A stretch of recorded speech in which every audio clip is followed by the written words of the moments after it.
प्यारे विद्यार्थियों, अज मैं तुहानू 8वीं जमात की विज्ञान की पाठ पुस्तक का पहला चैप्टर फसल उत्पादन अते प्रबंधन की अगला पाठ 1.1 खेतीबाड़ी पद्धतियां करवान जा रही हाँ, जो कि तुहाडी बुक का पेज नंबर 1 है। असी पहला पढ़िया सी कि दुनिया के सारे जीव जंतुओं पौदिਆਂ ਨੂੰ भोजन की लोड़ ਹੁੰਦੀ है, तो इन्नी वड्डी जनसंख्या ਨੂੰ किस तरह भोजन असी प्रोवाइड करवावांगे। इन्हां सारे लोगों को असी भोजन किस तरह दे सकते हैं, किहड़ी चीज़ नूं असी भोजन आखते हैं जां फसल आखते हैं। फसल नूं किहड़े दो हिस्सों में वंडिया होवेगा, फसल नूं उगाउण लई सानूं किहड़े पड़ावां चों लंघना पैंदा है, असी इन्हां बारे पढ़ांगे। आओ पढ़ते हैं जी। खेतीबाड़ी पद्धतियां, एग्रीकल्चर प्रैक्टिस। लगभग 10,000 ईसा पूर्व मनुख जंगली जीवन बतीत करता सी। राइटर आख रहा जी कि आज तो 10,000 साल पहलां की गल करिए तो मनुख कित्थे रहिंदा सी कि जंगल विच रहिंदा सी। वो अपना जीवन कित्थे बतीत करता सी, जंगलों में बतीत करता सी। वो भोजन अते रहन बसेरे की भाल विच इधर उधर घूमदा सी। कहंदा जी वो भोजन खातर जां रहन खातर जंगल विच घूमदा रहिंदा सी, उहदा किते भी कोई पक्का ठिकाना नहीं सी। वो पौदियां दे फल, तने, पत्ते अते जड़ां खांदा सी। कहंदा जी की खांदा हुंदा सी कि पौदियां दे फल खा ले, ठीक है, तने खा ले, पत्ते खा ले जां जड़ां भी खा लैंदा हुंदा सी। उहनूं ये नहीं सी पता कि किहड़ी चीज़ साडी भोजन है। फिर उसने जंतुओं का शिकार करके खाना शुरू कर दिता। फिर उसने की किया जी, जानवरों को मार के खाना शुरू कर दिता। समा बीतण दे नाल मनुख दे कुछ कबीलियां ने पानी के स्रोतों के नेड़े वसना शुरू कर दिता। राइटर आख रहा जी कि समा बीतता गया, हौली हौली मनुख के कुछ कबीले की होंगे ने जी, उन्होंने घर बार घराने जिथे कुछ लोग मिल के कट्ठे रहन उन्होंने बोलते हैं कबीले। कहना जी मनुख के कुछ कबीलियां ने पानी के लागे ना अपने घर बनाने शुरू करते। नदियां लागे, दरियावां लागे, समुंदर लागे, तलाबां लागे अपने घर बनाने शुरू कर दिते। उन्होंने पता लग चुका सी कि पानी साडे लिए बहुत ज़्यादा जरूरी है। अगों पढ़ते हैं जी। उन्होंने भोजन लई कणक, चावल अते होर फसलों को उगाना शुरू कर दिता। कहता जी उन्हें भोजन के तौर पर कणक, चावल जां कोई होर फसल उगानी शुरू कर दी। इस तरह खेतीबाड़ी का जन्म होया, तो इस तरह ही खेतीबाड़ी का जन्म हो गया। जो उन्हें मनुख ने फसलां उगाउणियां शुरू कर दित्तियां तो उन्होंने की नाम दे दिता, खेतीबाड़ी। अगों पढ़ते हैं जी।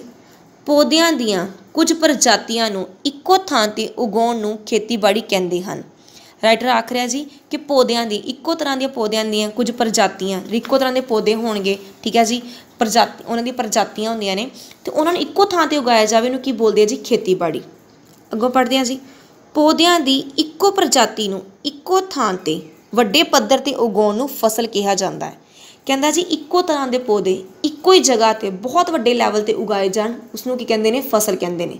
कि इक्को थां ते इक्को तरह के पौधे लगे ने, होर कोई तरह का पौधा उत्थे नहीं होवे, उन्होंने की कहा जाता जी, फसल। उदाहरण कणक की फसल तो भाव है कि खेत विच उगाए गए सारे पौधे कणक प्रजाति दे ही हैं। कहता जी राइटर आख रहा उदाहरण लो कणक की, कि जो कणक की फसल होवे, इहदा मतलब की है जी, उस सारी थां ते किहदे पौधे लगे ने, कणक दे। कणक तो इलावा कोई भी उत्थे पौधा नहीं लगा होया। अगला पैरा पढ़ते हैं जी। फसलां अलग अलग किस्मां दीयां हुंदियां हन, जिवें अनाज, दालां, सब्जियां, फल आदि। कहता जी राइटर आख रहा फसलां भी तुहानूं अलग अलग किस्मां दियां होंदियां ने। किहड़ियां किस्मां होणगियां, जिवें अनाज हो गए, दालां हो गईयां, सब्जियां हो गईयां, फल हो गए। अलग अलग तरह के फल हुंदे ने, अलग अलग तरह की सब्जियां भी होंदियां ने, अलग अलग तरह के अनाज होंदे ने, दालां होंदियां ने। इन्हां नूं असीं की बोलदे ने जी, फसलां। जिस मौसम विच इह पौधे उगाए जाते हैं उस दे आधार पर असीं फसलों का वर्गीकरण कर सकते हैं। कहता जी जिहड़े मौसम विच इह फसलां उगाईयां जांदियां ने उस दे आधार पर ना असीं इन्हां दा वर्गीकरण इन्हां नूं वंडदे हैं कि जिहड़े मौसम जिहड़ी फसल उगाई जाती है उसनूं उस मौसम की फसल आख्या जाता है। अगों पढ़ रहे हैं जी। भारत एक विशाल देश है। कहता कि भारत की एक विशाल देश, बहुत वड्डा देश है। मौसमी हालातां जिवें तापमान, नमी अते वर्खा आदि भिन्न भिन्न खेतरां विच भिन्न भिन्न हैं। कहता जी इस तरह हरेक देश के हरेक कोने में मौसम, तापमान, ठीक है जी, वर्खा अलग अलग होंदी है। साढ़े देश के किसी कोने वर्खा बहुत ज़्यादा होंदी है तो किसी कोने वर्खा बिल्कुल ही नहीं होंदी, ठीक है जी। इस तरह उन्होंने तापमान भी अलग अलग होंदा है। इसलिए साढ़े देश के भिन्न भिन्न खेतरां विच भिन्न भिन्न फसलां उगाईयां जांदियां हन। राइटर आख रहा जी इस तरह साढ़े देश के हरेक कोने में अलग अलग किस्म की फसल उगाई जाती है, क्योंकि उत्थे अलग अलग किस्म का मौसम पाया जाता है। कई साढ़े देश के कोने बहुत ठंडे ने जिथे बहुत सर्दी होंदी है, तो कई बहुत ज़्यादा गर्म ने, तो उत्थे बहुत ज़्यादा गर्मी होंदी, उत्थे वर्खा नहीं होंदी। उत्थे अलग अलग तरह ਤਰ੍ਹਾਂ ਦੀਆਂ ਫਸਲਾਂ ਉਗਾਈਆਂ ਜਾਂਦੀਆਂ ਹਨ। ਇੰਨੀ ਜ਼ਿਆਦਾ ਭਿੰਨਤਾ ਦੇ ਬਾਵਜੂਦ ਮੋਟੇ ਤੌਰ 'ਤੇ ਫਸਲਾਂ ਨੂੰ ਦੋ ਮੁੱਖ ਵਰਗਾਂ ਵਿੱਚ ਵੰਡਿਆ ਜਾਂਦਾ ਹੈ। ਕਹਿੰਦਾ ਜੀ ਸਾਡੇ ਦੇਸ਼ ਵਿੱਚ ਇੰਨੀ ਵਿਭਿੰਨਤਾ ਹੈ, ਇੰਨੇ ਅਲੱਗ-ਅਲੱਗ ਤਰ੍ਹਾਂ ਦਾ ਤਾਪਮਾਨ ਹੈ, ਮੌਸਮ ਹੈ, ਪਰ ਇਹਦੇ ਬਾਵਜੂਦ ਵੀ ਅਸੀਂ ਫਸਲਾਂ ਨੂੰ ਦੋ ਮੁੱਖ ਵਰਗਾਂ ਵਿੱਚ ਹੀ ਵੰਡਦੇ ਹਾਂ ਕਿ ਫਸਲਾਂ ਨੂੰ ਅਸੀਂ ਦੋ ਹੀ ਭਾਗਾਂ ਵਿੱਚ ਵੰਡ ਸਕਦੇ ਹਾਂ। ਅਗਲੇ ਪੇਜ 'ਤੇ ਦੱਸਿਆ ਜੀ ਖਰੀਫ ਦੀਆਂ ਫਸਲਾਂ, ਰੱਬੀ ਦੀਆਂ ਫਸਲਾਂ। ਕਹਿੰਦੇ ਆ ਜੀ ਇਹਦੇ ਬਾਵਜੂਦ ਵੀ ਅਸੀਂ ਮੌਸਮ ਦੇ ਆਧਾਰ 'ਤੇ ਵੀ ਫਸਲਾਂ ਨੂੰ ਦੋ ਹਿੱਸਿਆਂ 'ਚ ਵੰਡਿਆ। ਇੱਕ ਦਾ ਨਾਂ ਰੱਖਿਆ ਜੀ ਖਰੀਫ ਦੀਆਂ ਫਸਲਾਂ, ਇੱਕ ਦਾ ਨਾਂ ਲਿਖਿਆ ਜੀ ਰੱਬੀ ਦੀਆਂ ਫਸਲਾਂ। ਆਓ ਪੜ੍ਹਦੇ ਹਾਂ ਜੀ ਖਰੀਫ ਦੀਆਂ ਫਸਲਾਂ। ਜੋ ਫਸਲਾਂ ਵਰਖਾ ਰੁੱਤ ਵਿੱਚ ਉਗਾਈਆਂ ਜਾਂਦੀਆਂ ਹਨ ਉਹਨਾਂ ਨੂੰ ਖਰੀਫ ਦੀਆਂ ਫਸਲਾਂ ਕਿਹਾ ਜਾਂਦਾ ਹੈ। ਕਹਿੰਦਾ ਜਿਹੜੀਆਂ ਫਸਲਾਂ ਵਰਖਾ ਰੁੱਤ ਵਿੱਚ ਉਗਾਈਆਂ ਜਾਂਦੀਆਂ ਨੇ, ਜਿਹੜੀਆਂ ਫਸਲਾਂ ਨੂੰ ਜ਼ਿਆਦਾ ਪਾਣੀ ਦੀ ਲੋੜ ਪੈਂਦੀ ਹੈ, ਉਹਨੂੰ ਕੀ ਕਹਿੰਦੇ ਨੇ ਜੀ ਖਰੀਫ ਦੀਆਂ ਫਸਲਾਂ ਕਿਹਾ ਜਾਂਦਾ ਹੈ। ਭਾਰਤ ਵਿੱਚ ਵਰਖਾ ਦੀ ਰੁੱਤ ਜੂਨ ਤੋਂ ਸਤੰਬਰ ਮਹੀਨੇ ਤੱਕ ਰਹਿੰਦੀ ਹੈ। ਰਾਈਟਰ ਆਖ ਰਿਹਾ ਜੀ ਕਿ ਭਾਰਤ ਵਿੱਚ ਜਿਹੜੀ ਵਰਖਾ ਹੁੰਦੀ ਹੈ, ਮੀਂਹ ਦਾ ਮੌਸਮ ਕਦੋਂ ਹੁੰਦਾ ਹੈ? ਜੂਨ ਤੋਂ ਸਤੰਬਰ ਤੱਕ। ਉਹ ਜਿਹੜੇ ਮੰਥ ਵਿੱਚ ਫਸਲਾਂ ਉਗਾਈਆਂ ਜਾਂਦੀਆਂ ਨੇ ਉਹਨੂੰ ਕੀ ਕਹਿੰਦੇ ਨੇ? ਖਰੀਫ ਦੀਆਂ ਫਸਲਾਂ। ਕਿਉਂਕਿ ਇਹਨਾਂ ਫਸਲਾਂ ਨੂੰ ਜ਼ਿਆਦਾ ਪਾਣੀ ਦੀ ਲੋੜ ਪੈਂਦੀ ਹੈ, ਇਹ ਘੱਟ ਪਾਣੀ ਵਿੱਚ ਆਪਣਾ ਗੁਜ਼ਾਰਾ ਨਹੀਂ ਕਰ ਸਕਦੀਆਂ। ਉਦਾਹਰਨ ਚਾਵਲ, ਮੱਕੀ, ਸੋਇਆਬੀਨ, ਮੂੰਗਫਲੀ, ਕਪਾਹ ਆਦਿ ਖਰੀਫ ਦੀਆਂ ਫਸਲਾਂ ਹਨ। ਉਹਨੇ ਉਦਾਹਰਨਾਂ ਦਿੱਤੀਆਂ ਨੇ। ਇਹ ਕਿਹੜੀਆਂ ਉਦਾਹਰਨ ਨੇ ਜੀ? ਖਰੀਫ ਦੀਆਂ ਫਸਲਾਂ ਦੀ ਉਦਾਹਰਨ ਨੇ। ਇਹ ਫਸਲਾਂ ਮਾਨਸੂਨ ਉੱਪਰ ਨਿਰਭਰ ਕਰਦੀਆਂ ਹਨ। ਕਹਿੰਦਾ ਜੀ ਇਹ ਮਾਨਸੂਨ ਮੀਂਹ ਦੇ ਮੌਸਮ 'ਤੇ ਨਿਰਭਰ ਕਰਦੀਆਂ ਨੇ। ਜੇਕਰ ਮੀਂਹ ਦਾ ਮੌਸਮ ਵਧੀਆ ਹੋਏਗਾ ਤਾਂ ਫਸਲਾਂ ਵੀ ਵਧੀਆ ਹੋਣਗੀਆਂ, ਜੇਕਰ ਮੀਂਹ ਘੱਟ ਪੈਣਗੇ ਤਾਂ ਫਸਲਾਂ ਦੀ ਪੈਦਾਵਾਰ ਵੀ ਘੱਟ ਹੀ ਹੋਵੇਗੀ। ਅੱਗੋਂ ਪੜ੍ਹਦੇ ਹਾਂ ਜੀ ਨੰਬਰ 2 ਰੱਬੀ ਦੀਆਂ ਫਸਲਾਂ।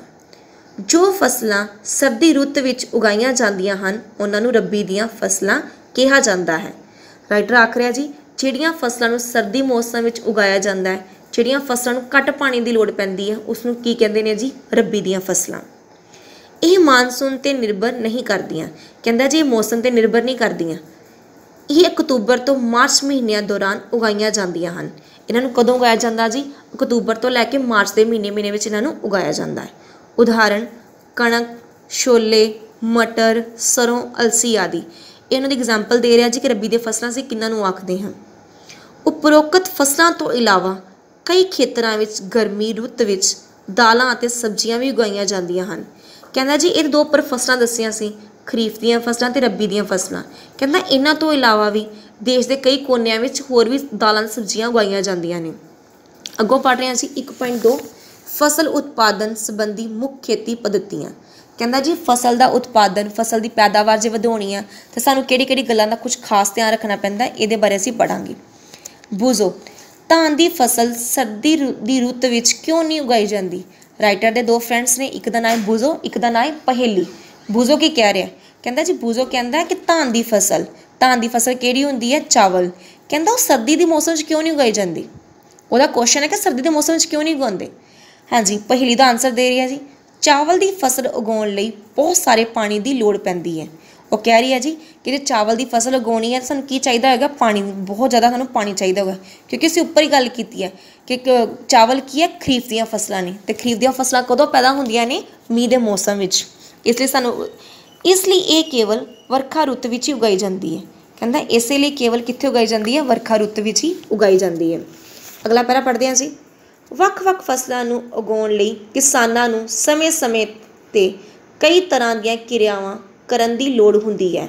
ਕਹਿੰਦਾ ਜੀ ਵੱਖ-ਵੱਖ ਫਸਲਾਂ ਉਗਾਉਣੀਆਂ ਨੇ ਅਤੇ ਕਿਸਾਨਾਂ ਨੂੰ ਕੀ ਕਰਨਾ ਪਏਗਾ? ਕਿਸਾਨ ਕੌਣ ਹੁੰਦੇ ਨੇ? ਜੋ ਫਸਲਾਂ ਨੂੰ ਉਗਾਉਂਦੇ ਨੇ, ਜੋ ਖੇਤਾਂ ਵਿੱਚ ਕੰਮ ਕਰਦੇ ਨੇ।